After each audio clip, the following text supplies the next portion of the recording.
Remue ménage. Remue ménage.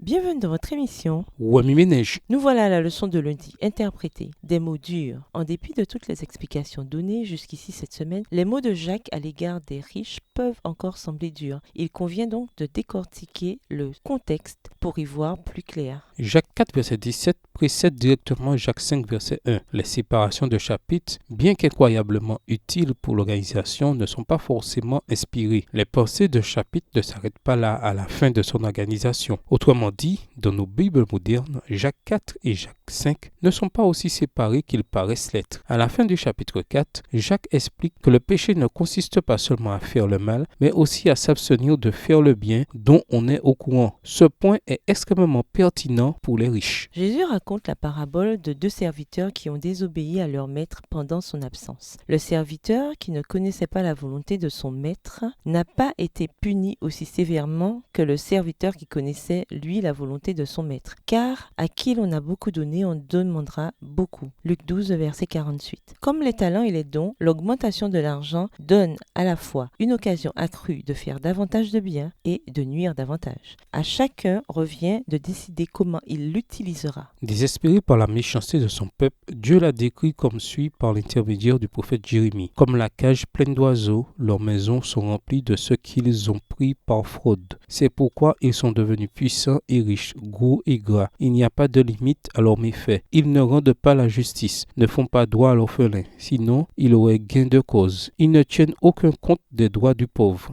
Jérémie 5, versets 27 et 28. Dans ce passage, les riches, comme les riches décrits par Jacques, n'utilisaient pas leurs dons d'influence et leur puissance pour aider leurs semblables. Ils ne faisaient que donner une nouvelle expression à la méchanceté de leur cœur. Le mal abondait parce que les richesses étaient l'occasion d'accumuler encore plus de richesses. À l'instar de Dieu, qui tout au long de l'Ancien Testament n'a cessé d'avertir son peuple de revenir à lui, Jacques met en garde les riches non pas par haine, mais par amour. Il semble leur révéler la destruction inévitable de leurs précieuses richesses comme étant quelque chose dont ils semblent totalement inconscients. Ils accumulent des richesses comme s'ils pouvaient compter sur elles et se confient en elles comme si elles étaient éternelles. Mais ces biens précieux seront plutôt un témoin contre eux et dévoreront leur chair comme un feu. La chose même en laquelle ils ont mis leur confiance les consumera. Jacques utilise ces mots durs pour avertir du mieux possible ses lecteurs de leur situation désastreuse. Le monde peut dire que les riches sont grands parce qu'ils sont riches. Ils peuvent sembler s'en sortir avec la corruption et la fraude. Mais un jour viendra où la réalité sera mise au grand jour. Il serait préférable, insiste Jacques, qu'ils reconnaissent cette réalité, redressent les torts et changent leurs habitudes avant qu'il ne soit trop tard. Remue ménage, après avoir regardé votre texte écrit et annoté, quels éclairages particuliers vos notes semblent-elles indiquer dans l'ensemble? Quelles questions émergent après l'étude de la leçon d'aujourd'hui? Quelle partie trouvez-vous difficile?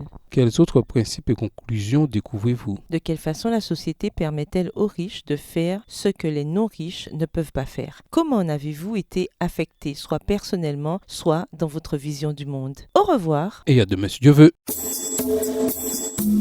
Remue ménage. Remue ménage.